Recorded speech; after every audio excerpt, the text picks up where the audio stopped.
Hi YouTube, Mr. Livery here. We are in the south of Tasmania, Bathurst Harbour, near Melaleuca Lagoon. And today, the plan is to take Juliet Kilo November, unrefueled, because there's no fuel down here, all the way over to Bruny Island, which is over here. Still no fuel at Bruny Island, so we'll be having to continue with whatever we have at that point, up to Hobart. Not a particularly long flight, but it's worth considering our fueling. Currently we have about 39 gallon of fuel on board, and we'll be arriving in Bruny Island with about 34, give or take. Hello there to Nick and TTM313, and I think Kip said hello, but that was yesterday. Anyhow, we're here at Bathurst Harbour. We'll be tracking down south into the Cox's Bight. From there we'll pretty much fly the south coast of Tasmania until we hit the southeast cape. From Southeast Cape there's a little lighthouse down there with 2-second flashes. Actually no, it's 2 pulses with 15 seconds between them. Then we'll continue up here to a little place called Sandfly. This is Sandfly here. There's a small grass strip over there. We'll see if we can do a touch and go down here, and then we'll head on down to Bruny. We're currently inside the Tasmania World Heritage Area, but by the time we hit Southeast Point, then we leave that area and we're inside normal civilization. But while we are still inside the World Heritage Area, we do need to fly neighbourly. Unfortunately, this website here doesn't exist anymore for some reason. Can't find it. Sensitive areas, pretty much where we're in at the moment. There's even a particular one here for Melaleuca area zones. Conditions apply during the season of the orange-bellied parrot, 15th September to 30th of April. Fortunately, it's outside those times, so we can disregard those, but having a look at this, no repeated circuits above the field, no landing of helicopters, no hovering. We're not in a helicopter, that's all fine, and I'm quite happy to get out of here as soon as we get out of here. No AWIS on this airfield, but we do have the current winds forecast. 130 degrees at 17 knots, plus 4 degrees at 2,000 feet. So I'm planning to fly it at about 1,500 feet most of the way through, just offshore. Climb at 85 knots until we hit the altitude we want, and then we'll continue at 113 knots. Flight time today is 45 minutes. Hi, Daddy. Not bad at all. Anyway, time to head out to the aircraft.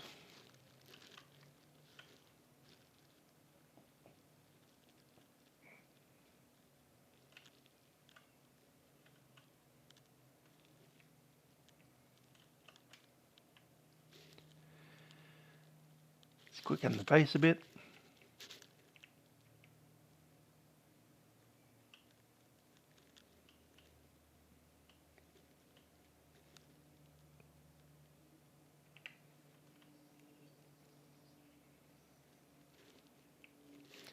And there's Spencer.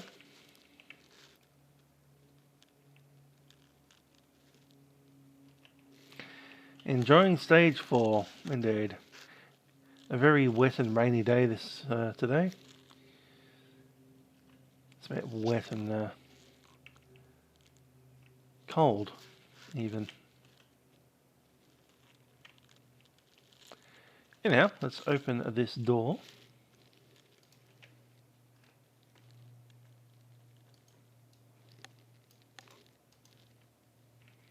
And we'll head on in. I see it's raining here as well. Hello QF, how you doing?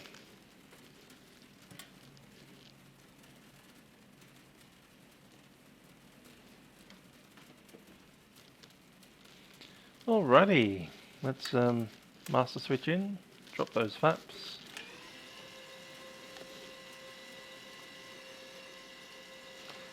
Good to see you there, Tight Inspector.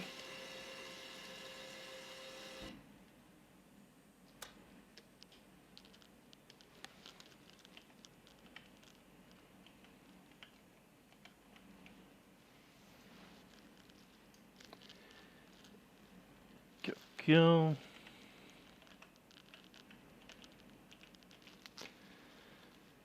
And it's walk around time. Grab that off there. Just got to turn on the pitot for a second, we may need it today.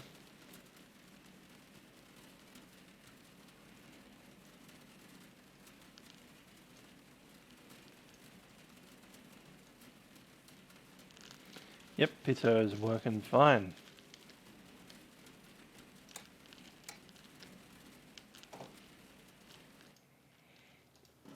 Door locks.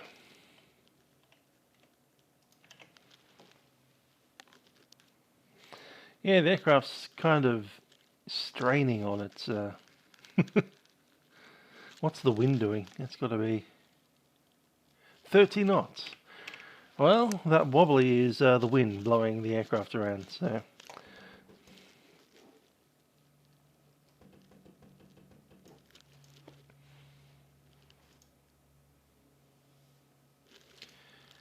Cool, flaps, happy.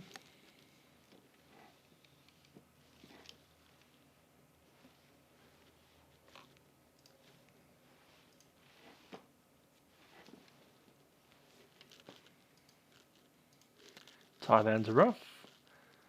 Yeah, the wheel chocks are straining. The parking brake is set, so we can take them out. Quick look at this, there's no rain inside our tanks. I've already calculated about 19 gallon in there since Strahan.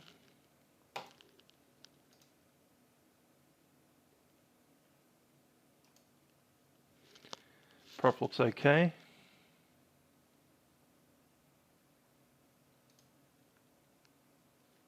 Air inlets are good.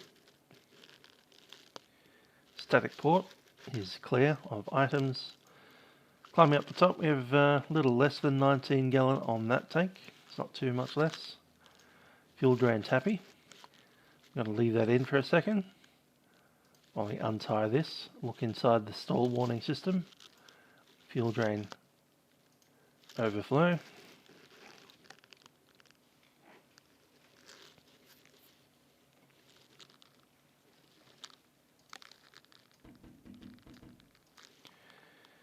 Okay, the flaps are ready and we'll quickly pull the chock off and jump inside, put some weight on the aircraft. Alrighty, let's close this. Freezing cold, a little bit wet, and clearly enough wind to jostle the aircraft around, even while we're sitting here going nowhere. Gotta check out the sides.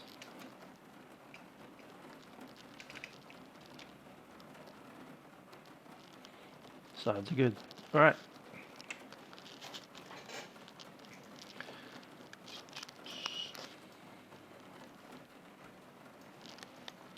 That starter up.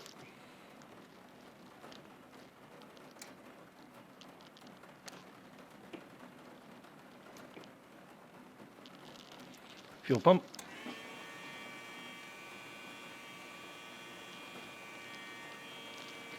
Pump's good, pump's off. Both tanks selected, fuel shut-off valve is good. Checking the fuel, left and right, we have about 19 as I said. A little less than 19 actually, more like 18. Anyway, we can't bring any more fuel on board, so that's fine. Checking the lights. Going to set the altimeter.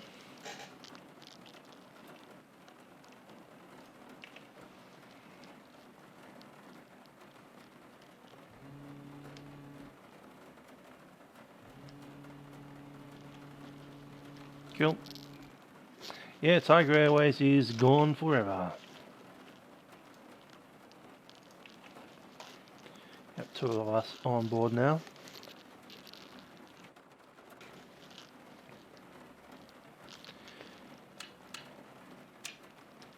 Struck on some lights.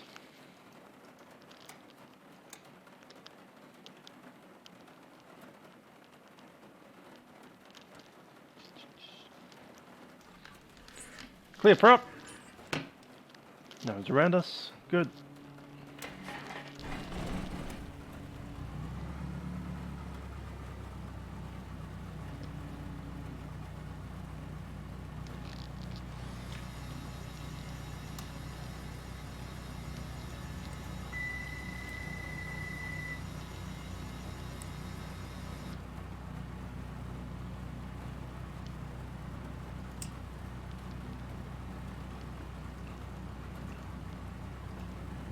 Traffic. Thinks we're in Cambridge. Funny.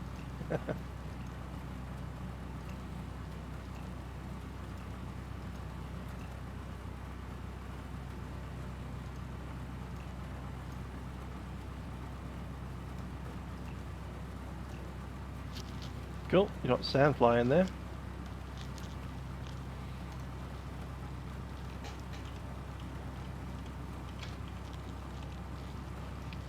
Need Bruny, but we have YBYI, possibly.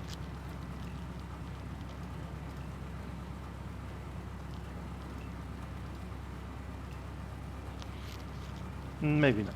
Alright, we'll have to find our own way to Bruny Island, but Sandfly's in there. Gonna request a direct to.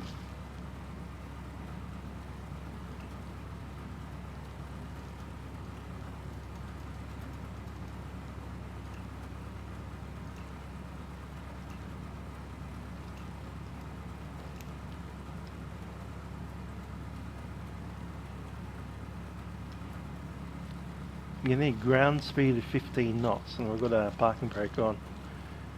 Yeah.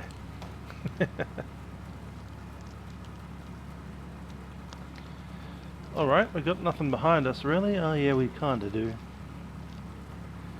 Let's move forward out into the runway.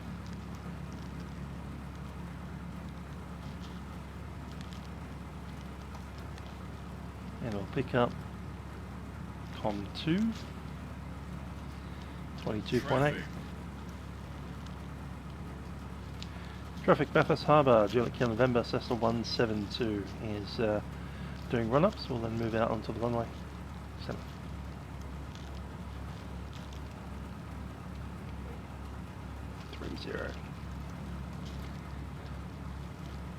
Runway 3, no, it's runway 27. Bathurst Harbour, Juliet Kill November, entering runway 27 back up.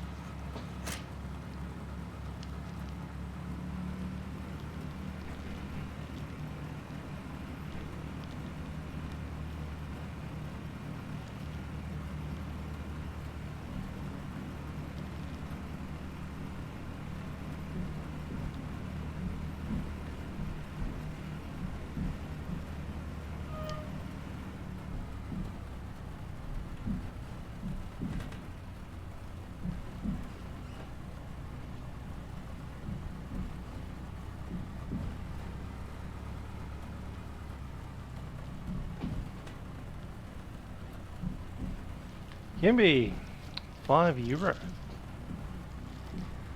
That is rather kind of it. Thanks.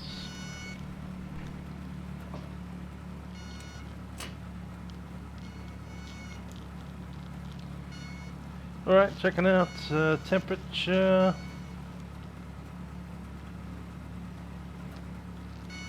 Not yet in the green.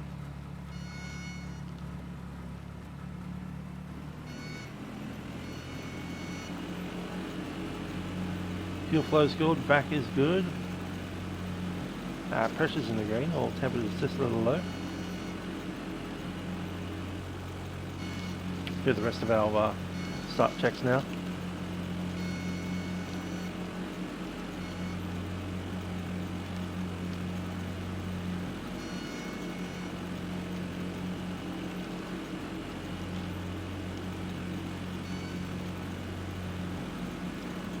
Looking good. Pumps on. Go flaps 10 for this one. Transponder on. Set.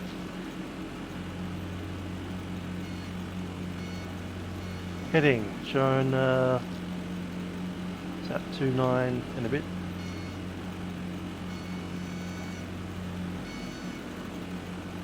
Is that the stall warning horn kind of squeezing in and out? I think it is. Bizarre.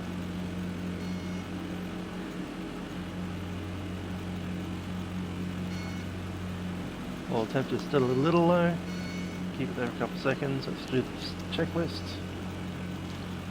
Airplane weight and balance is done. Parking brake, yeah. Probably done all those. Seats, belts and doors. Check secure. Flight controls, free and correct. Flight instruments are set. We have our altimeter showing 0. Heading is set. Throttle, radios, elevator trim.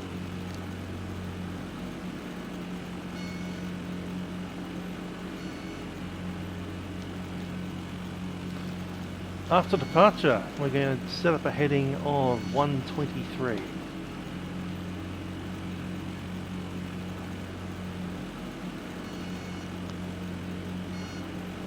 Right about there.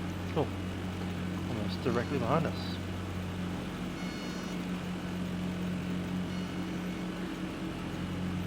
Current time 11. Okay. Next to fully rich, let's do the mag check. Set.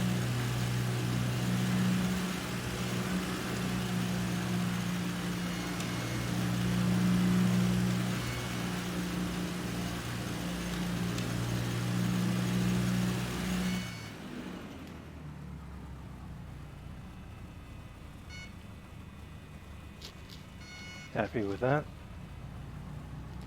1000 RPM. Temperature in the green, just. Came back off the green once we dropped the RPM. Traffic Bathurst Harbour, Juliet Kilo November, Cessna 172, departing runway 27. A left-hand downwind departure. Brakes are off, let's go.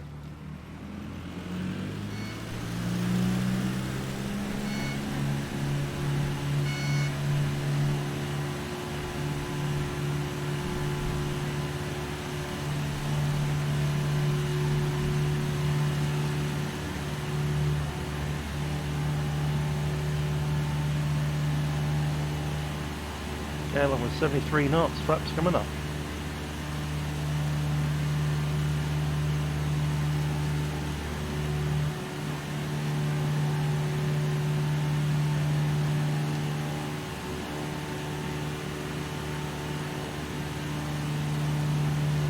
Not exactly what I'm calling a spectacular climb rate, but we're getting out of here.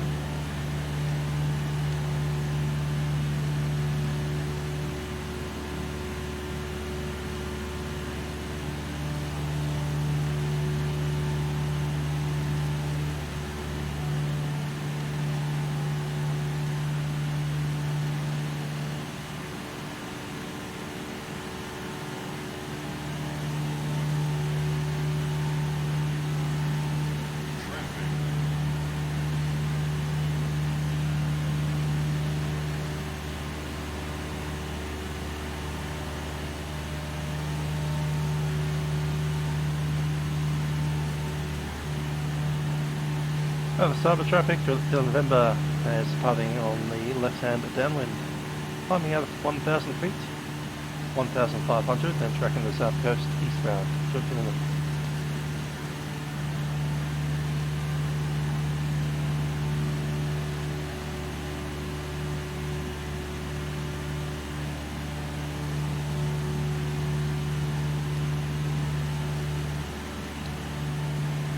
Straight through there.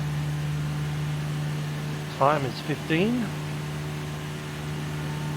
Plus 4 is 19.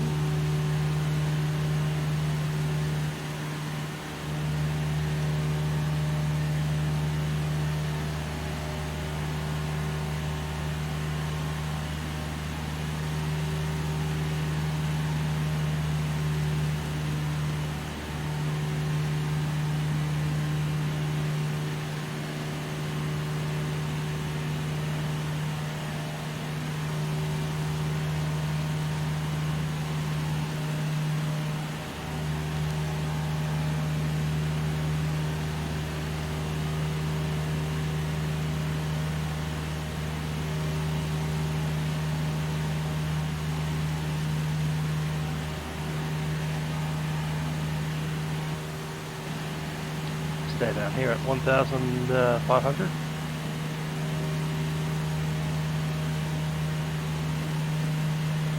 And this is the Cox's Bite, or the Cox Bite, COX.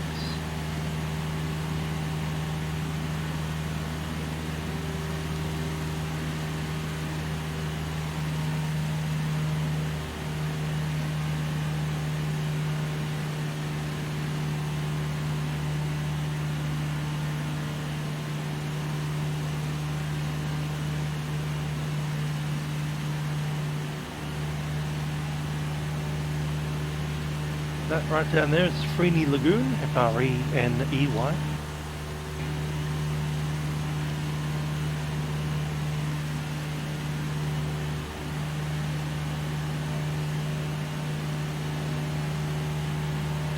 And just further ahead is the DeWitt Island.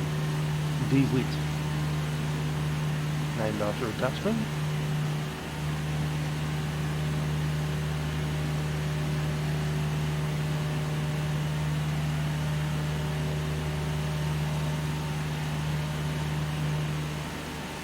Reed Point straight ahead. Time 17.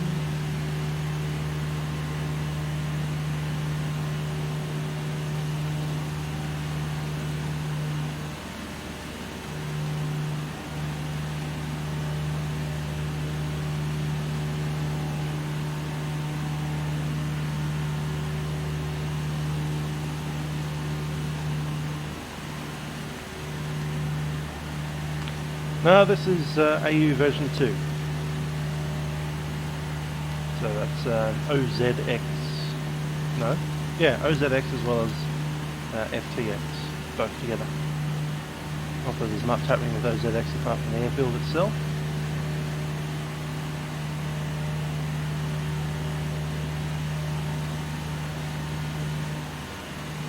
But all this stuff would be the Orbx FTX Australia.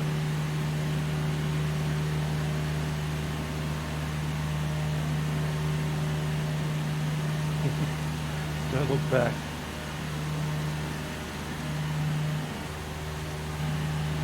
I'm sure LSP can catch up. Isn't LSP a faster aircraft, or is it just... Oh no, that would be a 172, wouldn't it be? Lachlan. Oh well.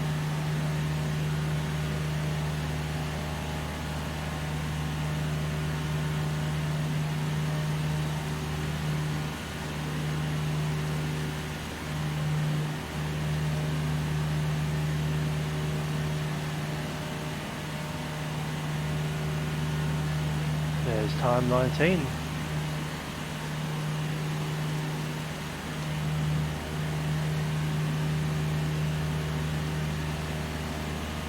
So DeWitt Island, we also have Matsguya Island down there with a lighthouse on it. It's an automated lighthouse nowadays, but once upon a time there would have been a lighthouse keeper living on that island right here on the top. The furthermost lighthouse in Australia, right there. That's an automatic one there. Technically it's not, because there's one at Macquarie Island, way further south, you can't even see it.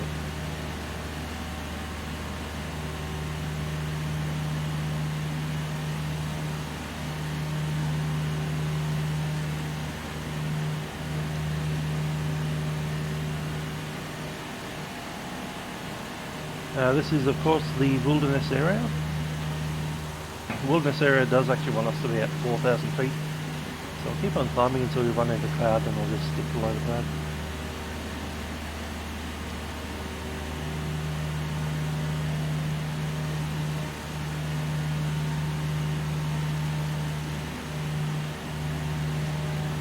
These are uninhabited islands, so the only things living on these things would be wildlife. Mostly birds.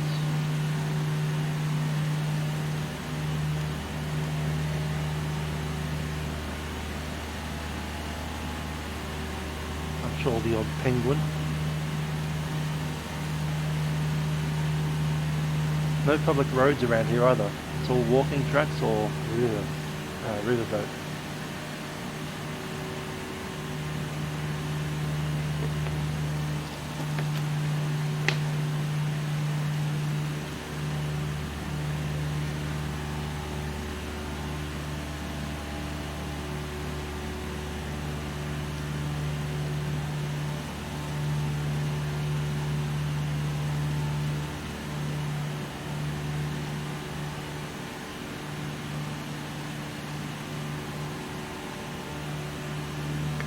Okay, there goes Reed Point. We now have Louisa Island.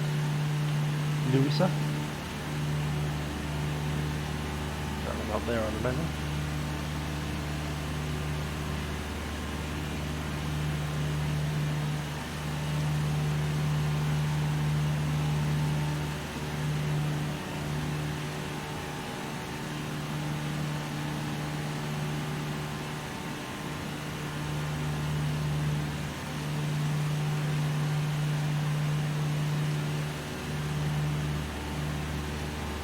Now there's the Louisa River.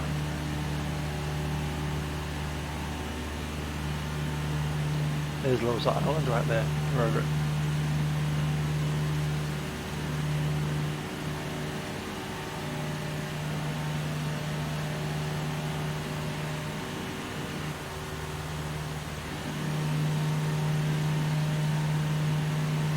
I got a DC-10 for the new Microsoft Flight Sim. Good stuff.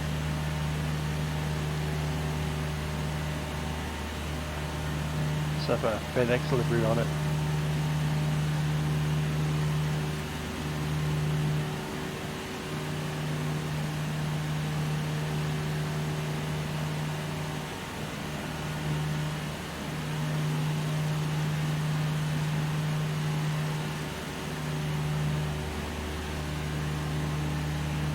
Time's currently 22. We'll be at, oh no, more early.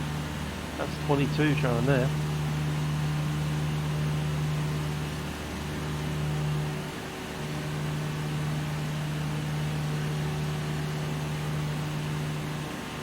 For South Cape.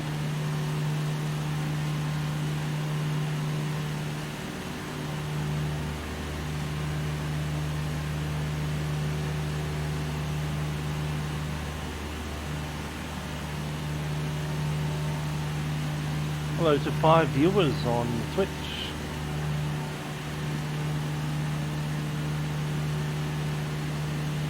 Look at that. That's impressive scenery.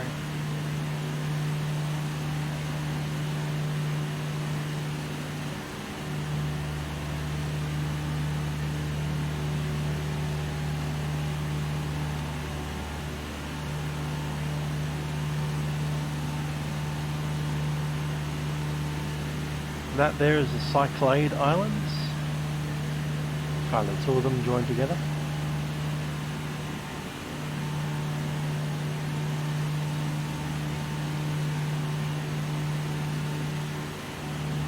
Now, that's the Whit Island.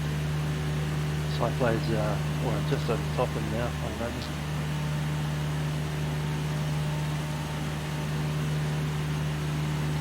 Yeah, that's DeWitt Island.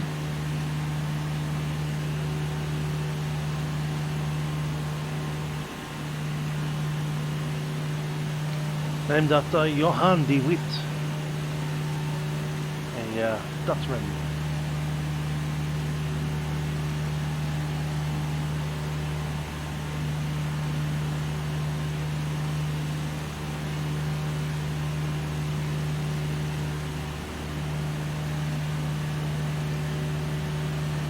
Nope, nobody lives down here. apart from the odd station keeper, but there's no stations down there. The nearest place with a permanent population probably will be Southeast Cape up the top there. There's a lighthouse there. All of this stuff is, there's no towns at all. It's inside the World Heritage Wilderness area. There's no cars, there's no roads. At best there's some walking tracks around the place. For the most part, tourists come down here and use their boats to get around. So unless you're inside the Melaleuca Lagoon area, you'll probably be in the road. Or at best, walking around some of the undesignated tracks.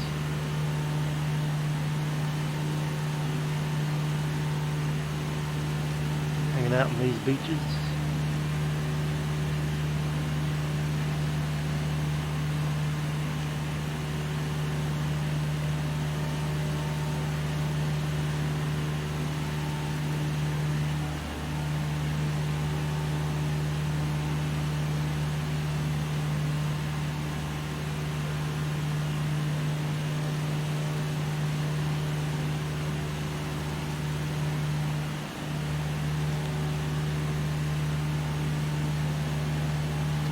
Yeah, when you look at the Wikipedia area for Deweed Island, you get a population of birds and trees and penguins and skink lizards.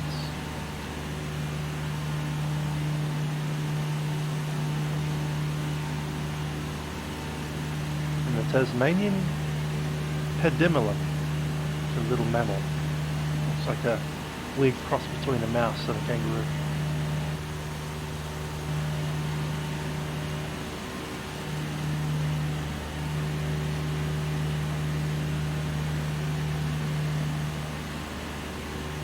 Oh yeah, airspeed, Vito here, on.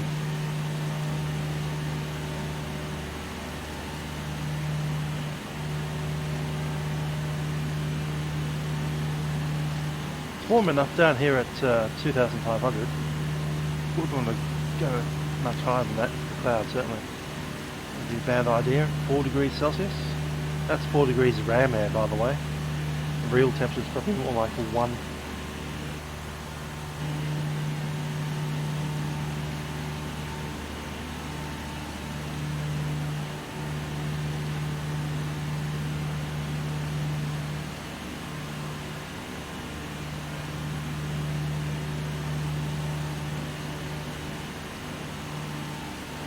That's cool. Recognise that as being South Cape River. Lion Rock just around here. We're probably over the top of it now.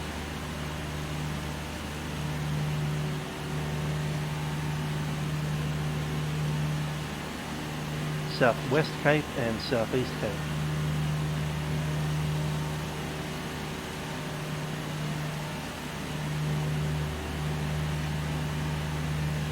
And as we go around the Southeast Cape, we'll find Whale Head. Whale Head has the lighthouse on it.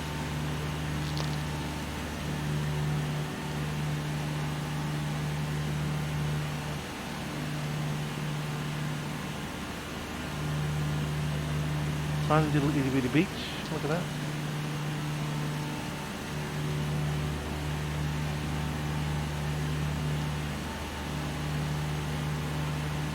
Time now is 29. Bingo, South Cape 29, and that's South Cape right there, so we're on time. Next one is Southeast Cape, which is 3 minutes away, 32, and after that'll be another 35.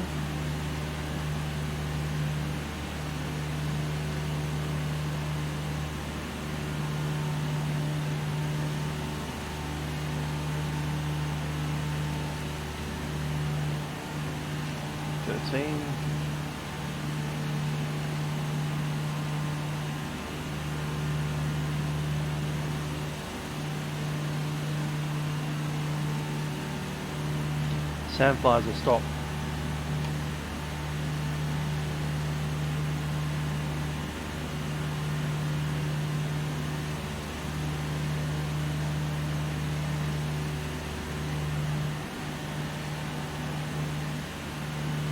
Might do an orbit here, just to have one last squeeze at the very far south coast of Australia.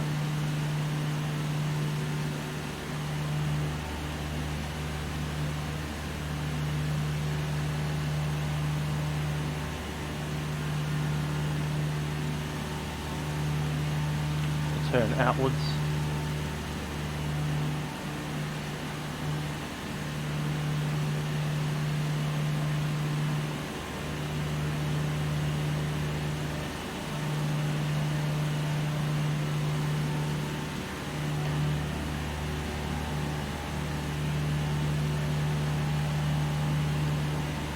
Now there's the Great Southern Ocean and the far most southern reaches of Tasman.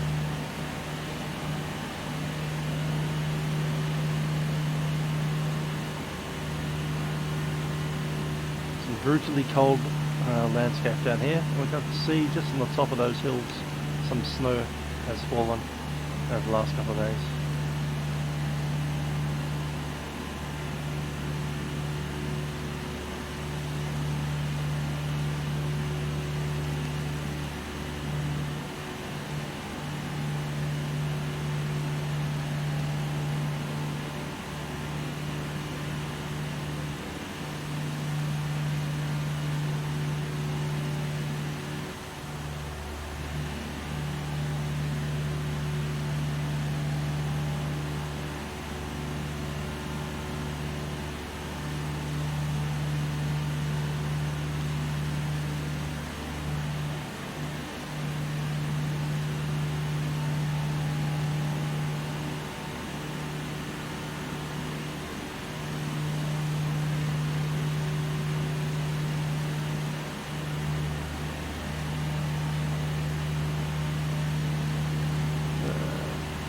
See if I can see how the lighthouse should be there.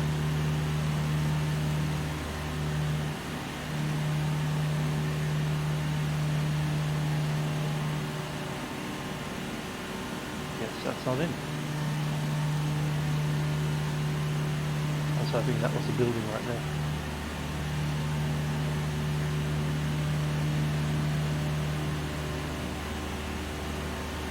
Yeah, that has to be Whalehead.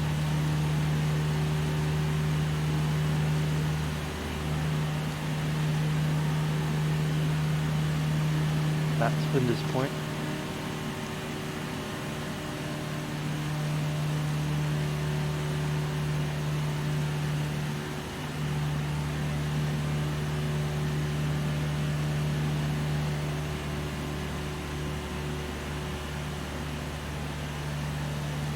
Alright, I'm going to settle at 2,500, pointing straight up, and straight up is Southport Lagoon.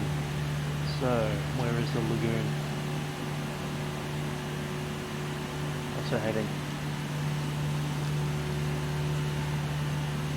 Sea Captain Mouldy is on a heading of 032.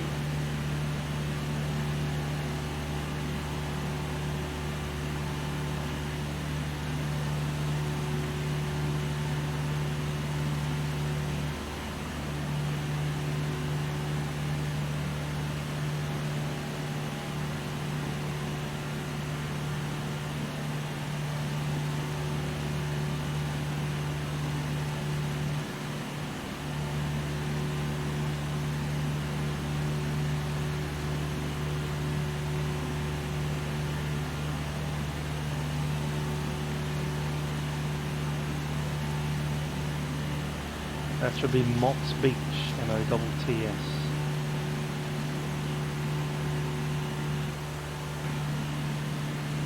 A whale lookout on the top here.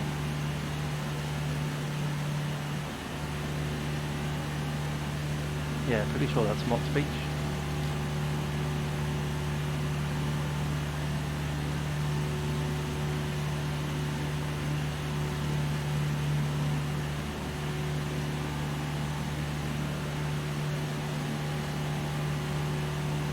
to sum an entire section too early, am I?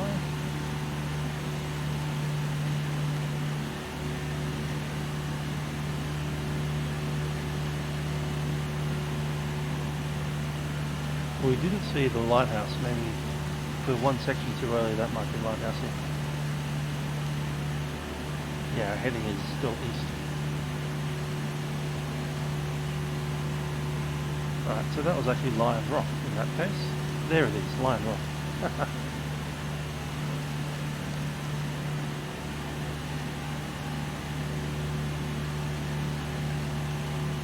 Time 35 still. CK. Yeah.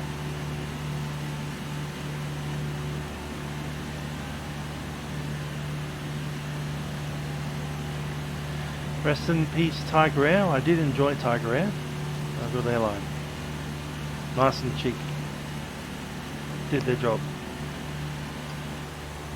Unfortunately, they apparently didn't do the job of making a profit.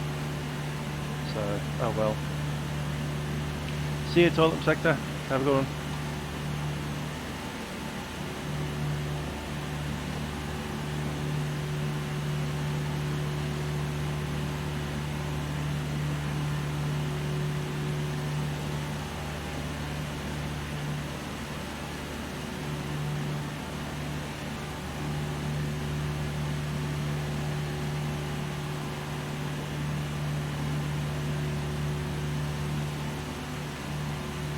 So we're over Whale Point now. Yeah.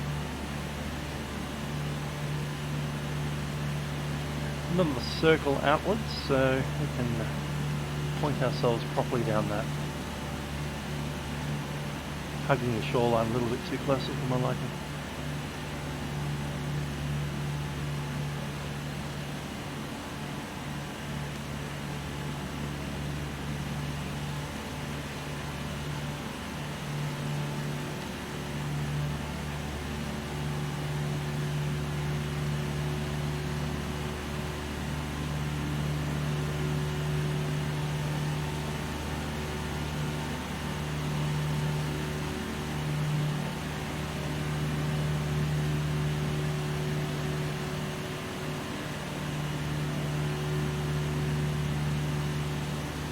That's right, 777, 330s, ATRs all going.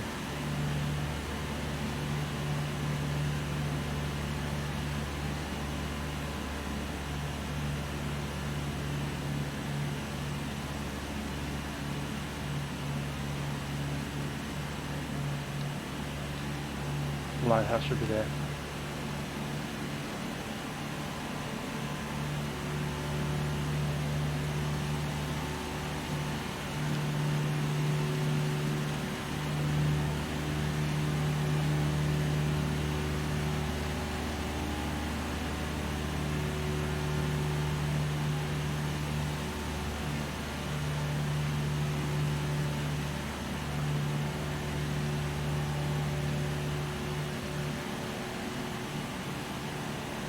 Look at those shorelines. All rock.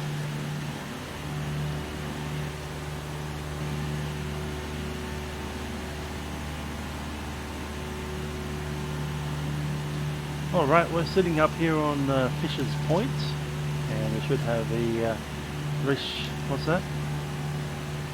Redfish Bay. It's coming up here. Mott's Beach in the middle. I see Mott's Creek.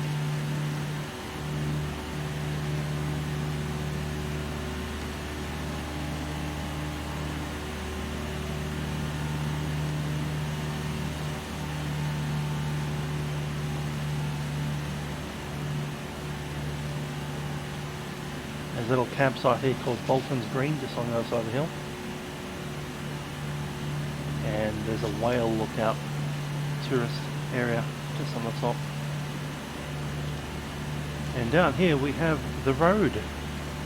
That is the furthest south you can drive on an actual road in Tasmania. Here.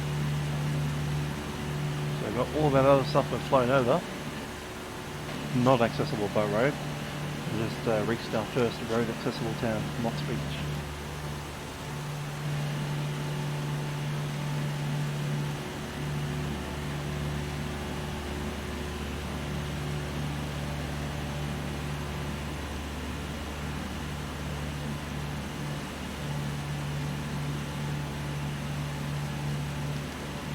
Over there is Acquitaion Island. It's apparently a game reserve.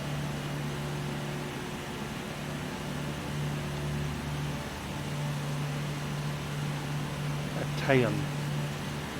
We start leaving all the Dutch names and start arriving into French names now.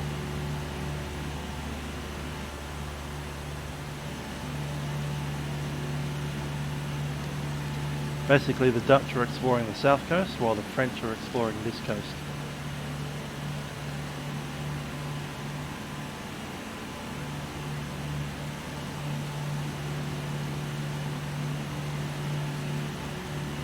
So, Mott's Beach right there.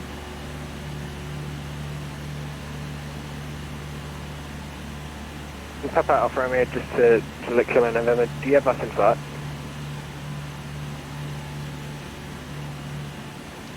Okay, okay. Direct Kilo November radio check. Collision, collision.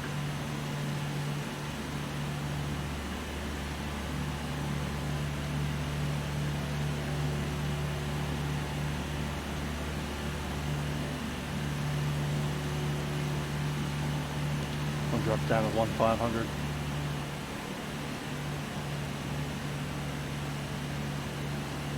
This here is Southport Lagoon. Time 42.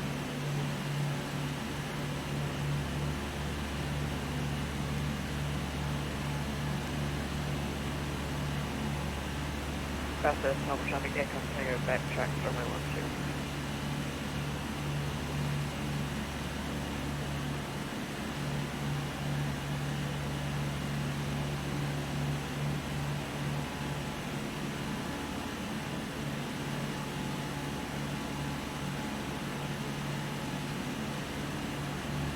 Yeah, Tiger Air for Milk Run. Why not?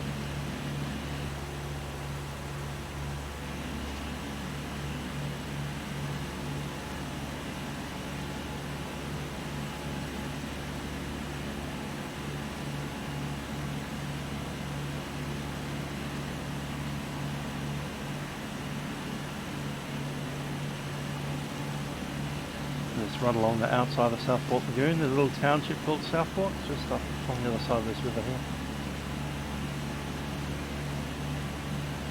This is Ida Bay, IDA. Ida. And the River Lune, Lune.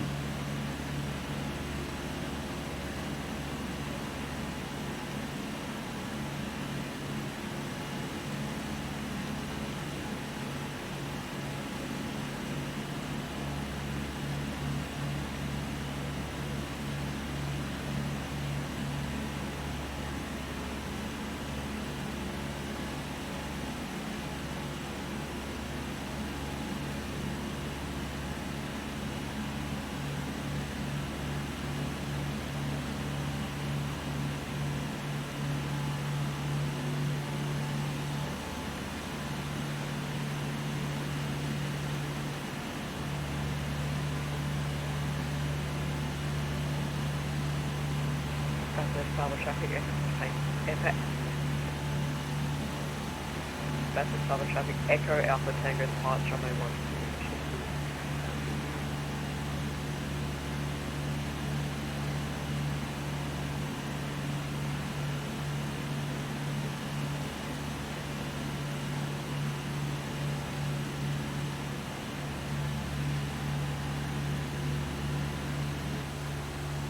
Qantas, Virgin, Jetstar, and Rex, maybe one day. We'll see how that goes.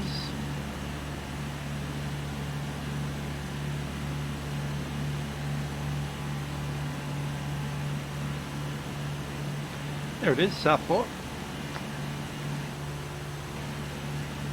the Ida River, Ida Bay, Loon River. Still see those massive mountains in the background there. Snow-capped at the moment because we did have a lot of snow come through here just a couple of days ago, really. Through the weekend and in the early part of the week, up till about Wednesday, I think it was.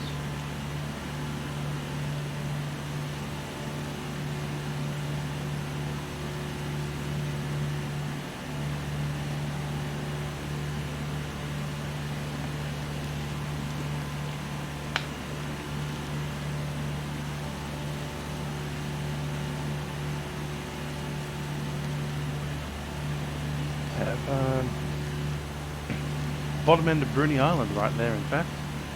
South end of Bruny. Partridge Island up the top.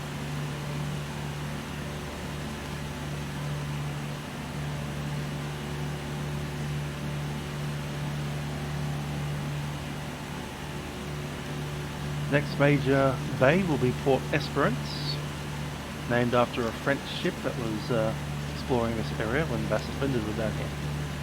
So when Bass and Flinders were doing a circumnavigation of Australia and they discovered the Bass Strait, they decided to come down here, and yeah, there was a French Navy ship hanging around in the south of Tassie.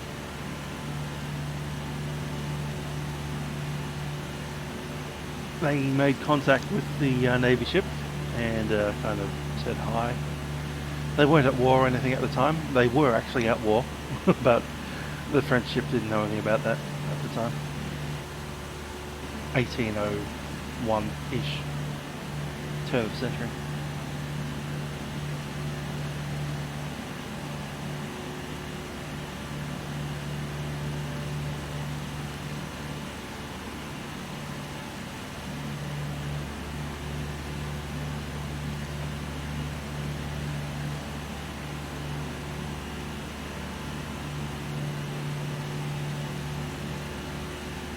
See the little town of Dover in Esperance Bay.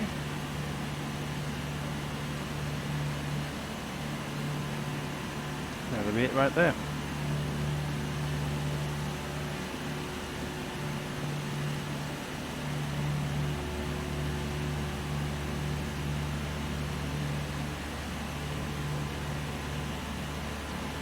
So the guy that was hanging around here, the French dude, was Entrecastro,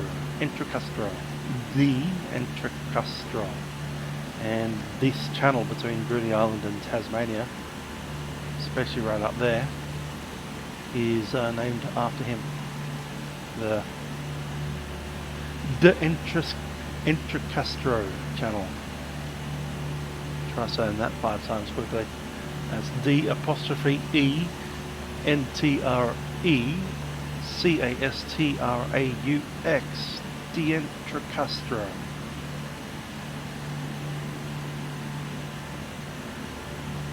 So, D'Entrecastro channel right there.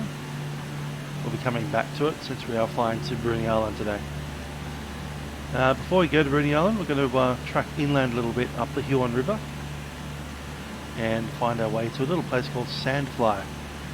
Tiny little insignificant town.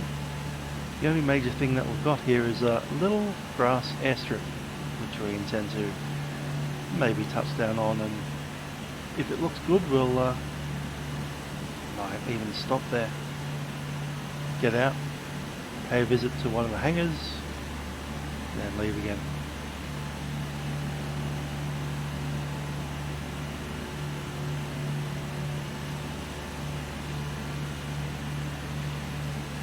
Okay, up ahead we have Randall's Bay, which is this little bay here, next to that little point, and the Garden Island, which is that island right there, and over here somewhere, I think it's this position here, is Eggs and Bacon Bay.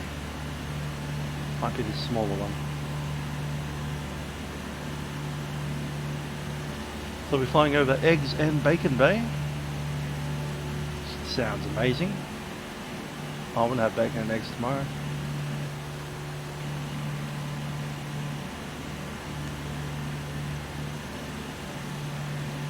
Dontricasto.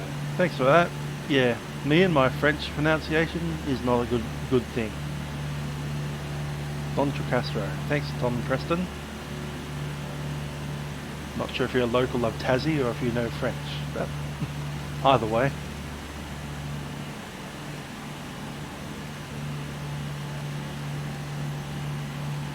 This big chunky mountain here is Echo Sugarloaf. Echo Sugarloaf. Did they want to call Echo Mountain or Sugarloaf? Yes, yes we did.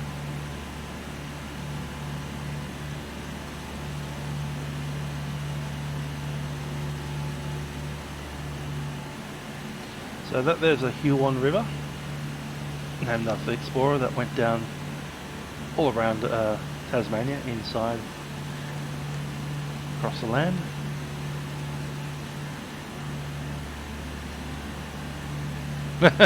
Agreed, Snowy Cat. Having a Cessna 172, I think it's a G1000, comes with the cheap version, and if you want an aircraft like this, you need to buy the expensive version.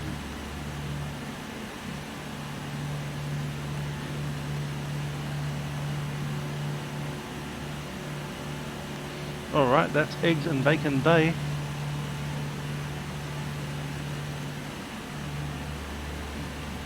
A little late now, got 51. We wasted 6 minutes in those turns.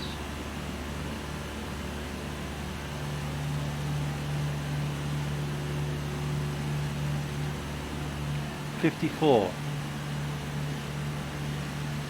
Okay, about 4 minutes and we should be at Sandfly. To negotiate our way around these mountains, I'm going to go to the east side.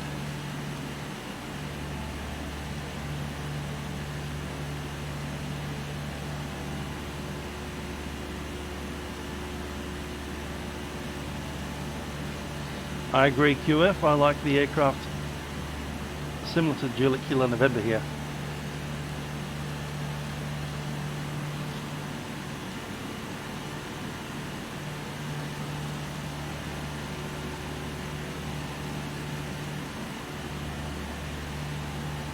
I think I'll climb a little bit so we're not below the mountain ranges. We've got plenty of clear sky above us, so off we go. Thomas Far, I'll be getting the new Microsoft Flight Sim probably on the release day. We might even do some streaming in that between 18th of August and the 13th of September on the new sim. Although I'll keep P3D as well because, you know, I don't want to throw away P and DG aircraft.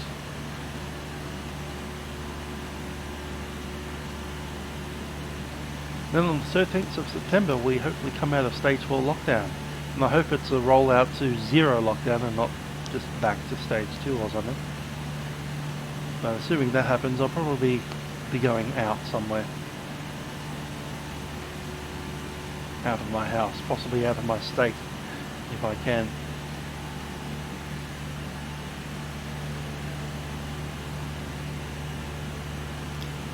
I believe that's Nichols River, or Nichols River left.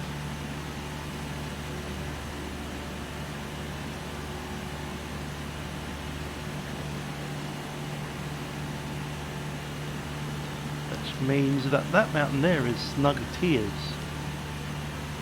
Could be that one there.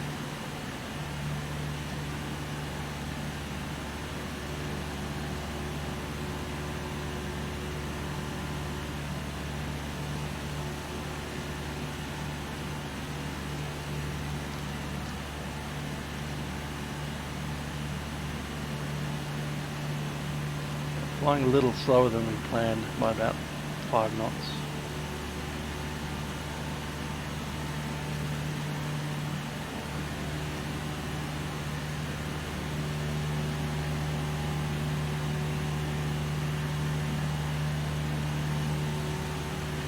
$12 miles out from Sandfly. Estimating time on the hour. Cool.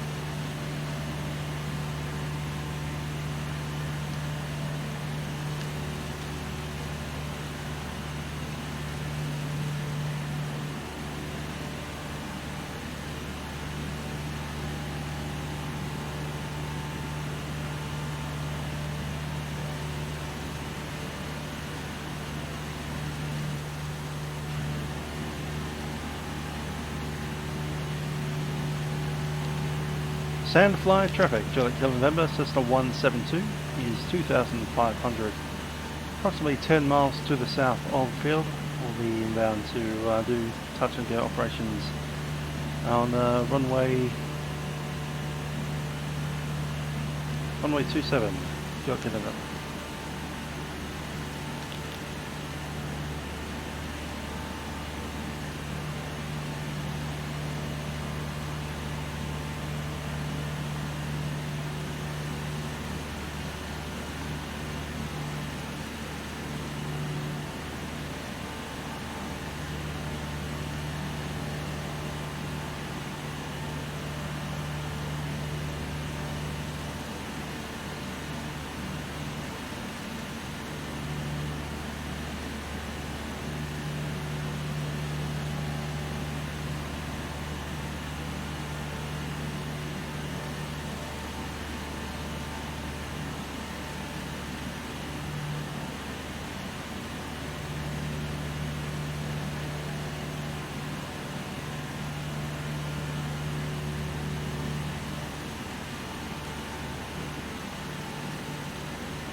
Come down next to this mountain ridge.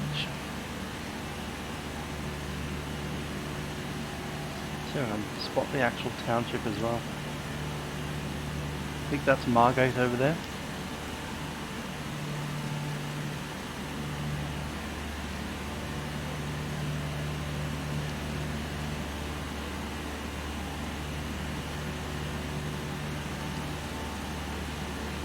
Is that Electrona? There's a town called Electrona, which is, I believe, a town that was like a company town for the electricity company back in the day. Like a company town. There's Mount Wellington up there with the snow-capped peak.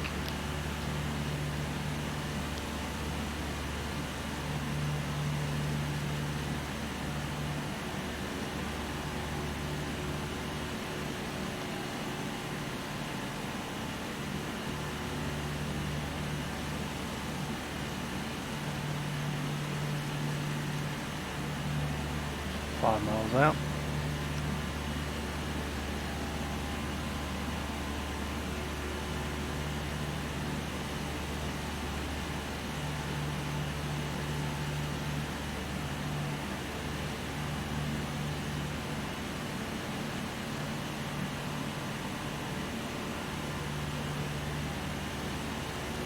Looking for a particular road. I think it's behind that hill.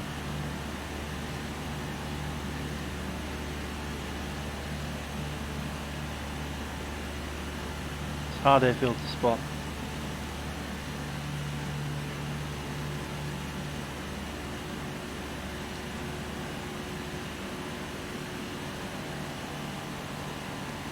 Traffic Sandfly, Juliet November 5 miles directly south of the field.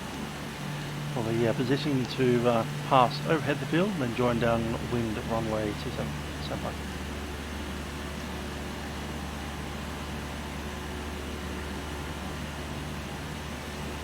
Got it there.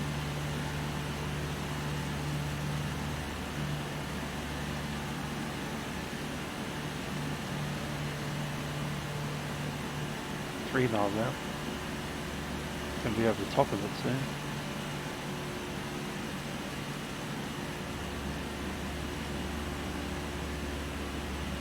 Stay at 2000.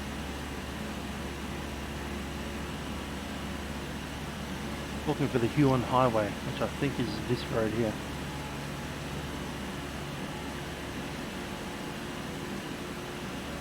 Assuming that's a road.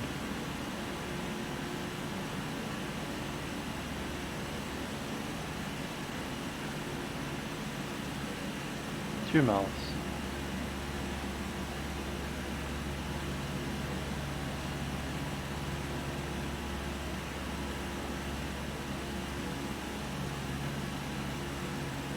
Found it. Airfield in sight. I can see the hangars more than I can see the runway.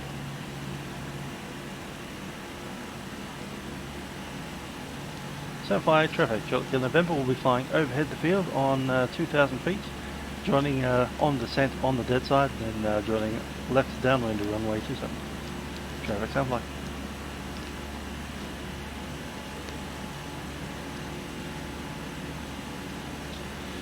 And the massive slopes of Mount Wellington dead ahead. That's the Huon Highway, just passing next to the runway there. And that's our runway. A couple of light aircraft on the field as well.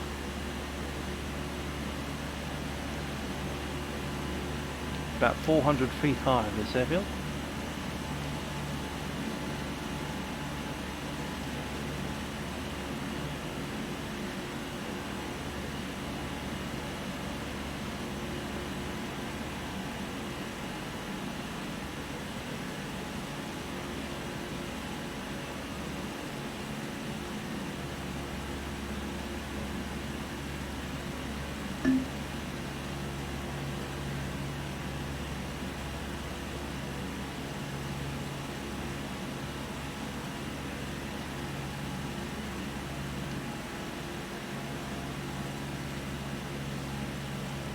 Mixer Rich.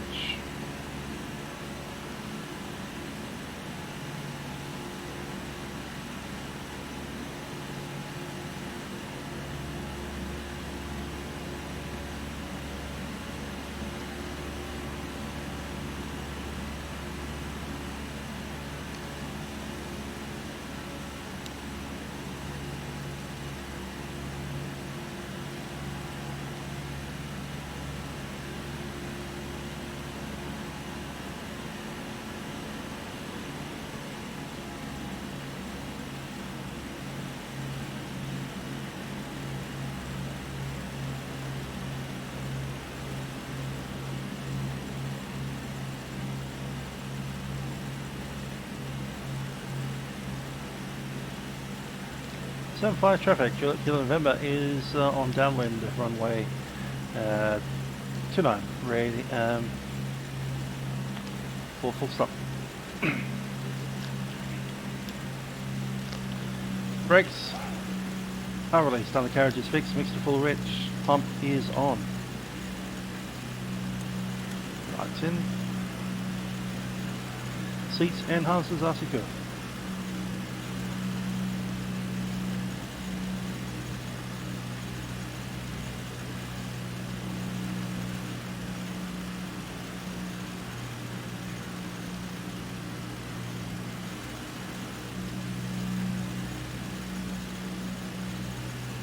Yes, it is on the top of the hill. Big gully ravine just off to the east of the field.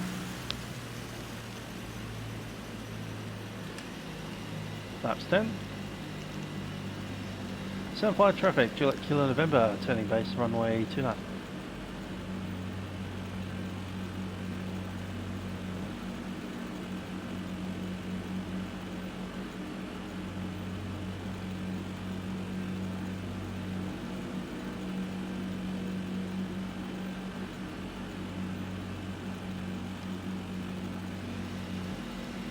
Flaps 20. Down there.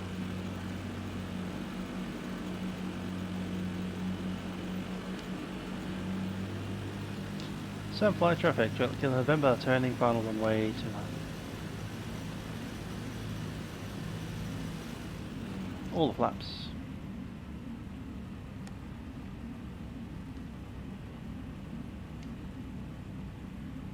North and it's our try.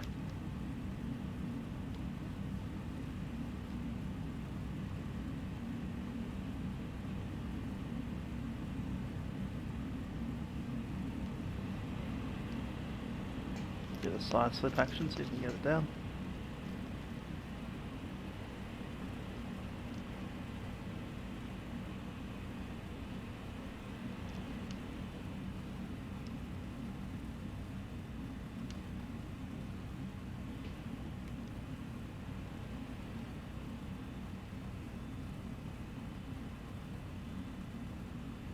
Too high.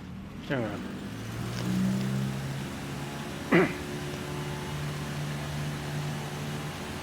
Short runway, that one.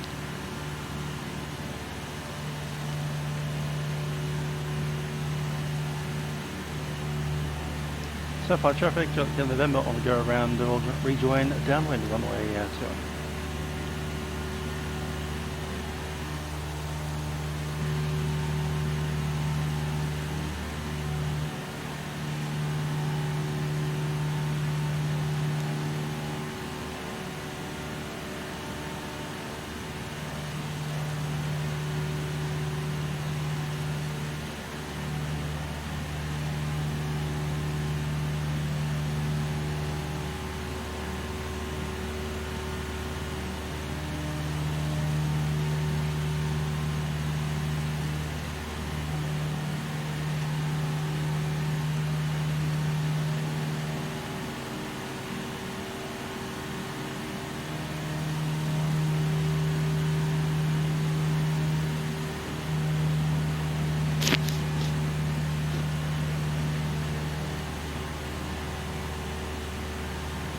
Overshot that one a bit.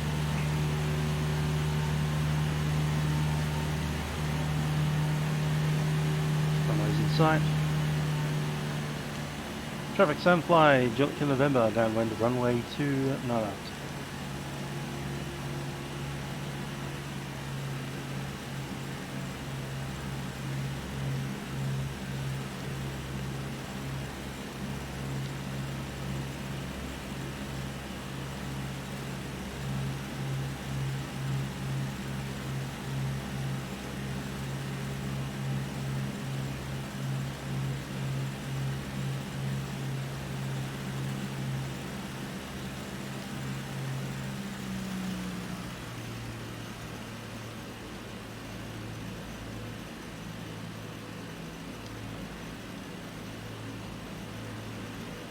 So far traffic, about turning base.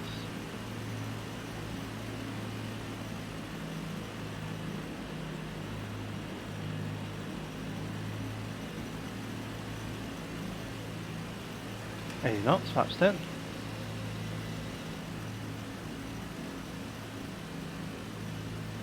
Field in sight. Yep.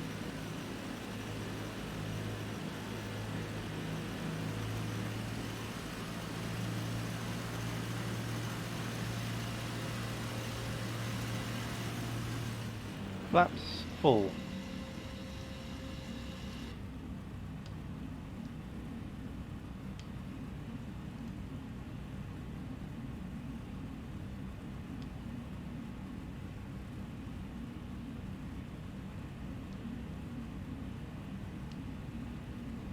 Keeps tricking me with that optical illusion because it's not a flat airfield. The lowest point is the touchdown zone. It goes uphill. Look at that massive drop off at the end of the runway.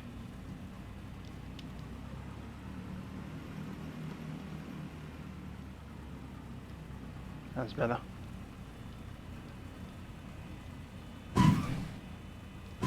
That was a bounce.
car up there.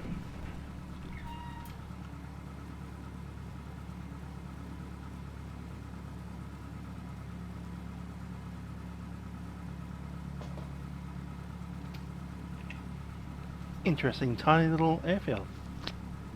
Bit small for a 172.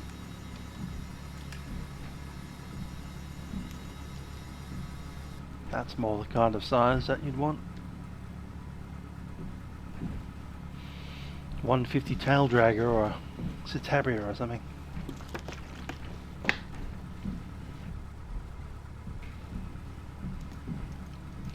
Sandfly traffic, Kilo November is backtracking runway 29. I say as I nearly arrive.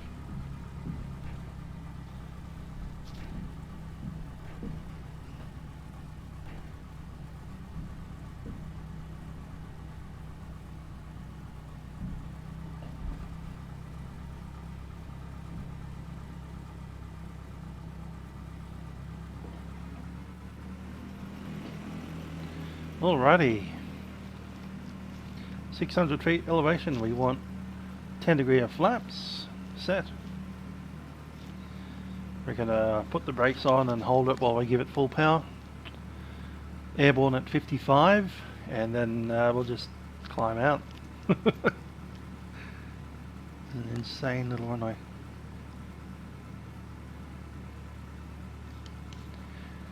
Sandfly traffic, Kilo November, departing runway 29, left hand downward.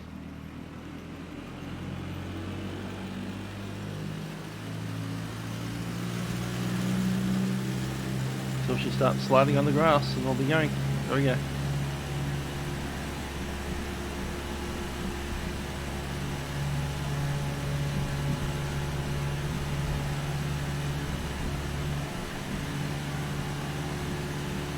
Not exactly the smoothest of airfields, but anyway, I think we're airborne.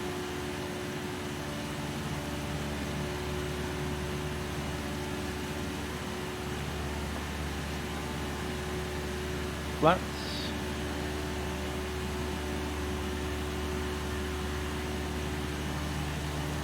Climbing out like a little outhouse.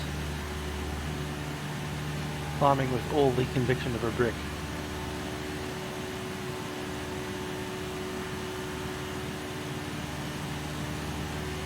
There we go.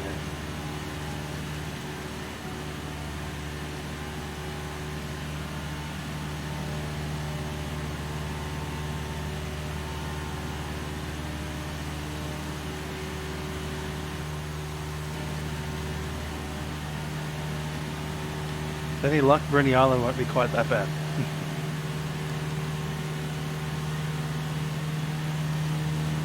The downside of Bruny Island is we don't have it in the GPS, so we have to find it the hard way. So to do that, we're going to pick this up and we'll head out on a heading of 100.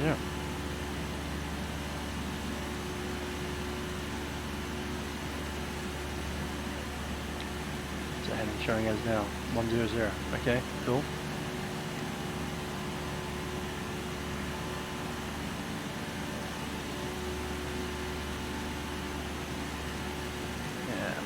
Yeah, 95.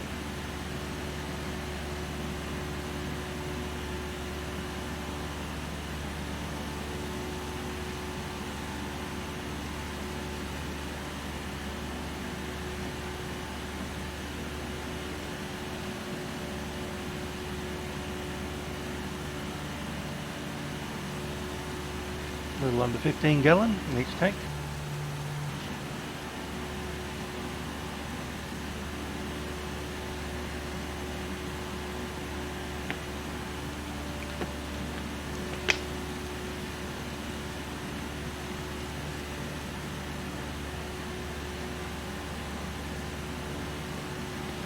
Aiming for about there.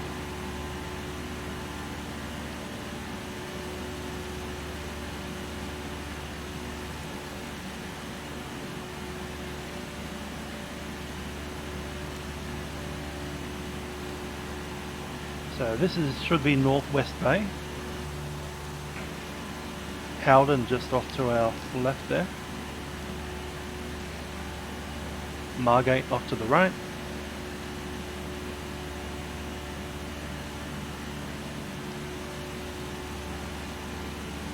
And the north end of Bruny Island right here. Looking for down south, there's a little neck area. So that's Great Bay, I think. Great Bay's beyond there. That's Barnes Bay. A little town called Killora right here.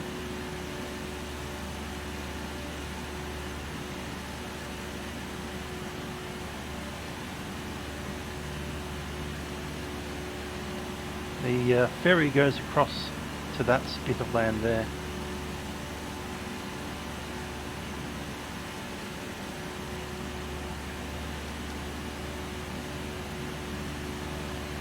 I believe the town is called Kettering.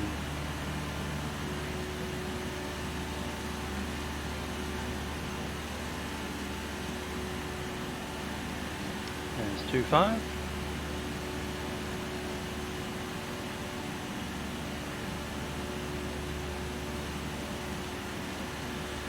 Okay, yep, about 11 miles, so about halfway there now.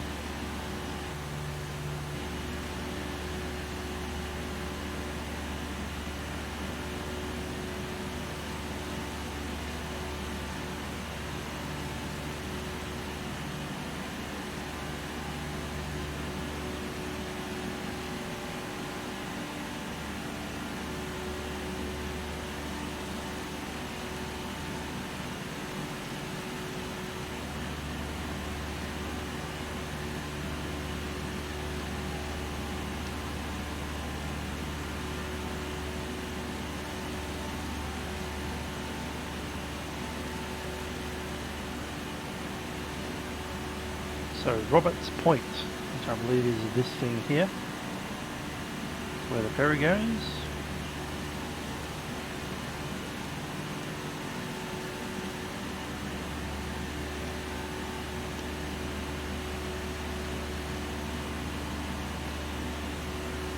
Beyond Roberts Point is Apollo Bay,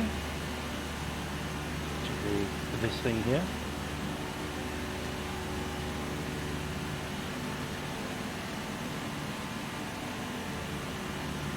Beyond Apollo Bay there's a little bay with a tiny little island in it. I think that's obscured by this big hill.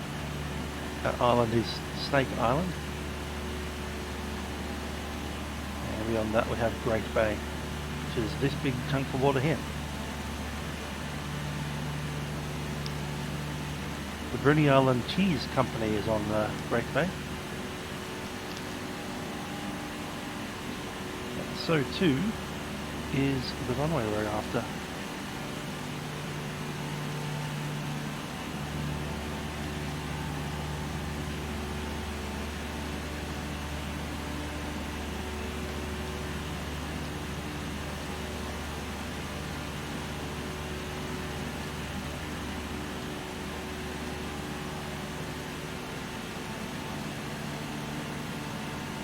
This thing lists the CTEF as 125.55 for some reason.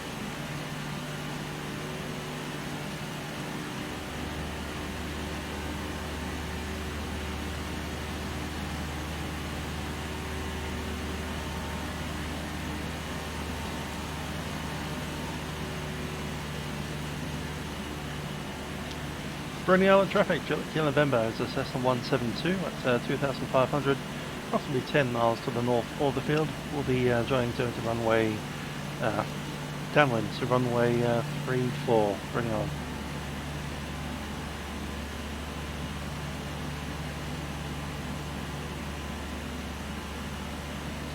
Okay, I'll fly in the dead side, then we'll track out into the crosswind, runway 34.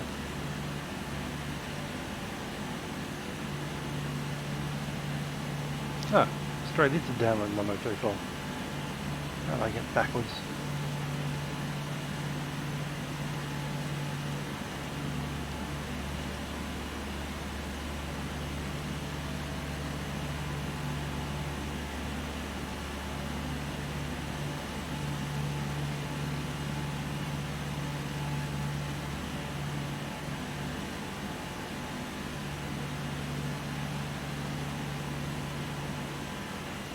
Wait a second, I'm not where I meant that to be.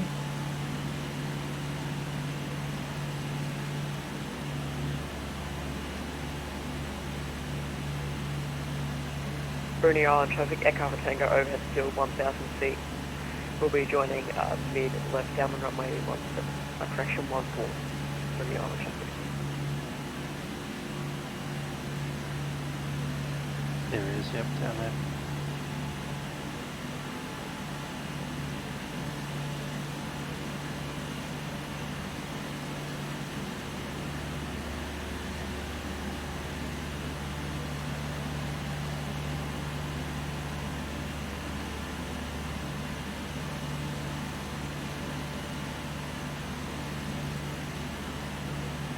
That's our runway right there, straight ahead. Alright, cool. Yeah, we can enter straight into a downwind. Cool.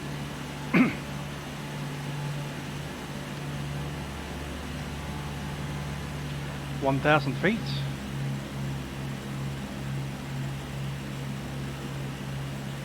Okay, brakes are released. Undercarriage is fixed. Mixture full forward. Pump is on. Lights. Instrument set. Bruny Island traffic, Echo Tango Seats short final and runway Hunter's asking. So this is the north end of Bruny Island. You can see the road going down through that tiny little bit of land that joins the north and the south.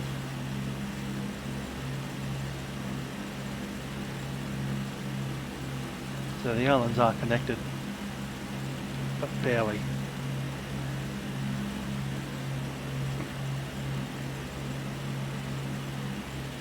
You can bring your car across on the ferry. Apparently there's a lot of good wineries, cheese factories and seafood places up in this island. You can't drive between Bruny and Tassie, but you can use the ferry to get across. Bruny Island traffic, Echo Tango backtrack from runway 14.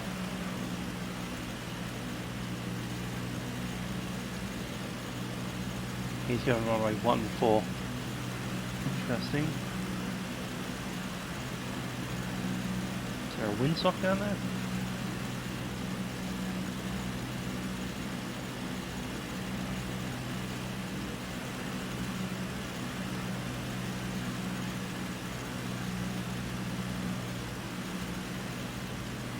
Can't see the aircraft backtracking.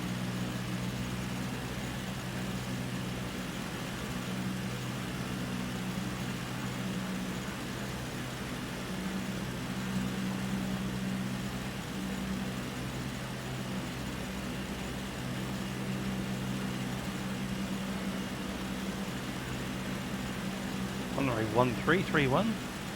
I said 14. Okay.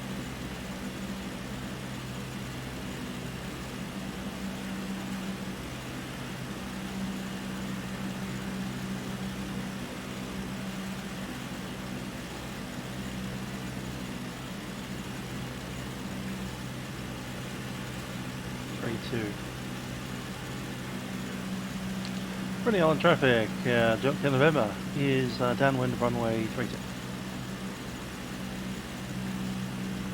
Winds 14. Walk over and reset on the dead side in that case. Bruny Island traffic, Echo Tango is clear of runway 14.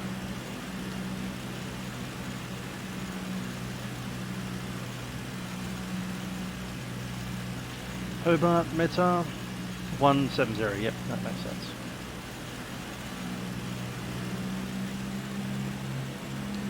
Bruny Island traffic, Jumpkin November is at 1,500 on the dead side of the field. Descending to 1,000 feet to join approach runway 14. That's right, 600 feet. So now we got that way.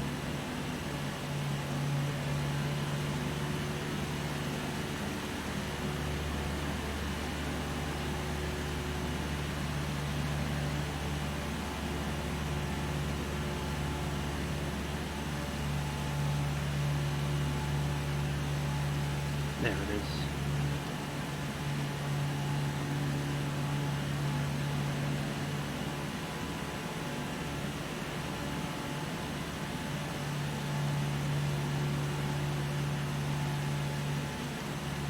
Bruny Island traffic, Delta November is downwind runway 14.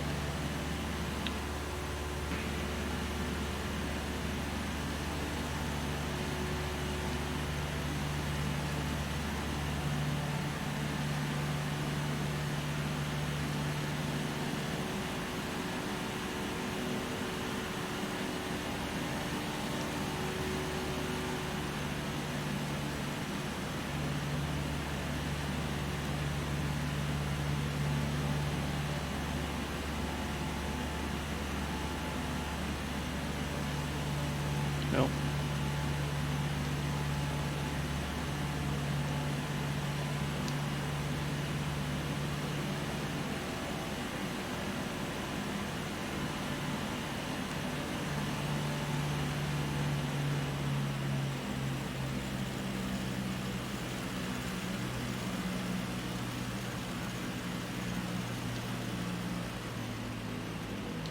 Bruny Island traffic, Delta November turning base runway 14.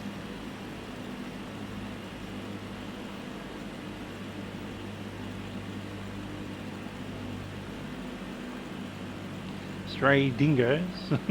Okay. Flaps 10. A little longer than we needed it to be. Let's keep that going.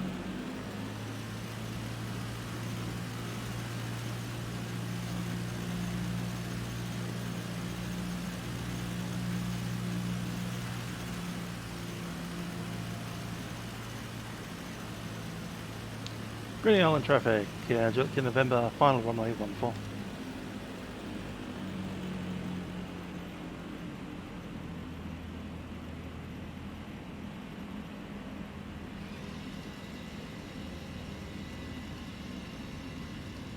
Full flaps.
Bruny Island traffic, July November is turning the backtrack runway 14.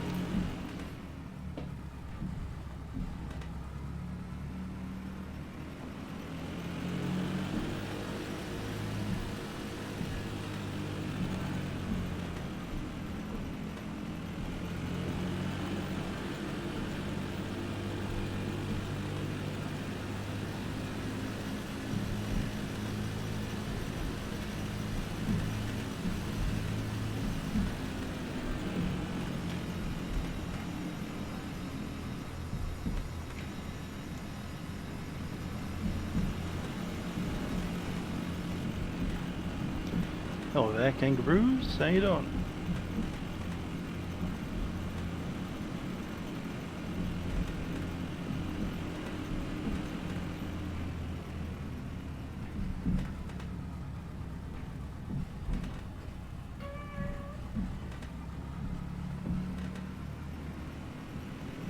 Head on over and park next to that thing.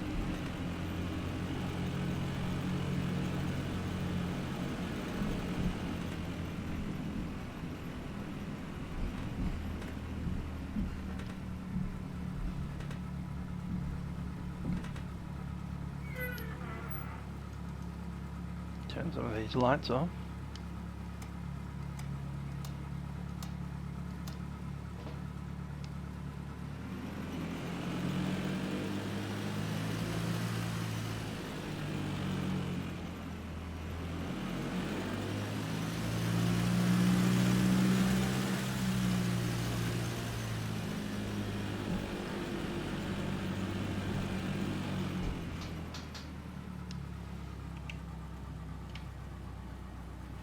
That guy certainly has some tyres on him.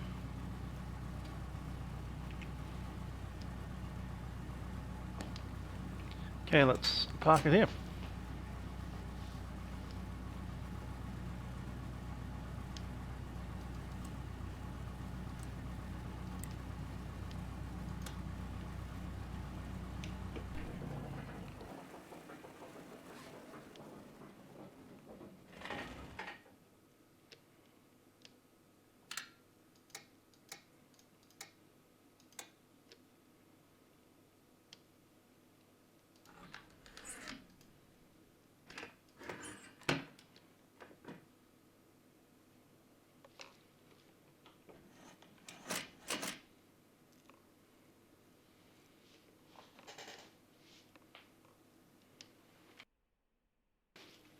Alright, let's pop out.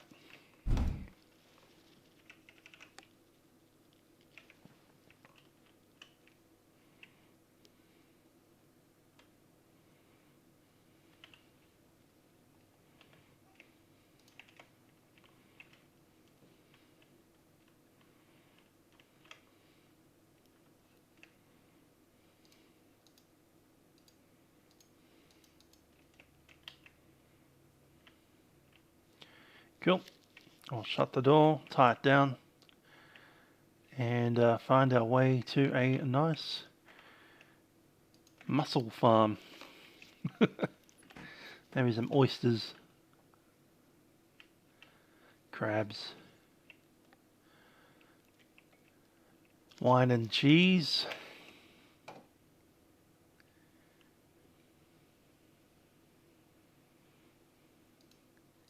Cool. What shall we do first?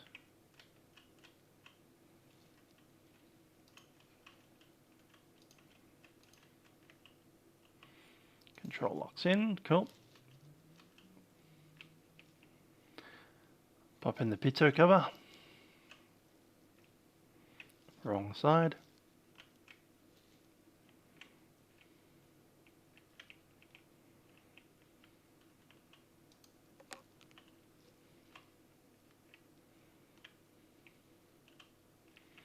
Pop a wheel chock on.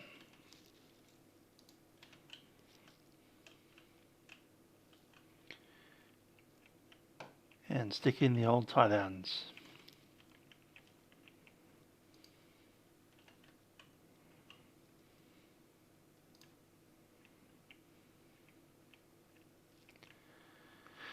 Cool.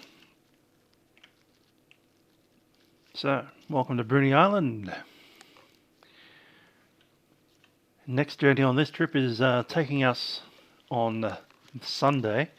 There's an event on VATPAC, which is Hobart and Launceston. We'll be flying from Bruny Island up to Hobart, grabbing a bunch of fuel, and then taking our IFR up to Launceston. Looks like relatively good weather as well. So, assuming the clouds above 5,000 feet or nice and blue like it is right now, after we reach Launceston, I'm intending to head down to Cradle Mountain for a second pass. We might actually get to see it this time. So Launceston, probably the Great Lake, the Central Plateau, then Cradle Mountain. Then from there we'll head up to Devonport and call it a day. That'll be on Sunday. Quite a bit of flying on Sunday, so it's essentially all the way from Bruny Island all the way to the very top of Tassie at Devonport. Anyhow, I shall see you guys probably tomorrow. We have Friday night ops in America, and they're doing another one of these everywhere in America. So we'll be able to fly anywhere you want to in America. You should have at least a centre online.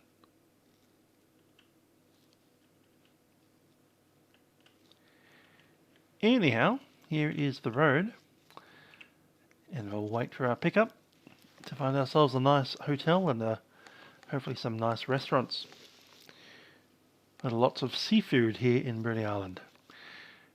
Anyway, I've been Musical Aviator, and I'll see you guys tomorrow. Ciao for now.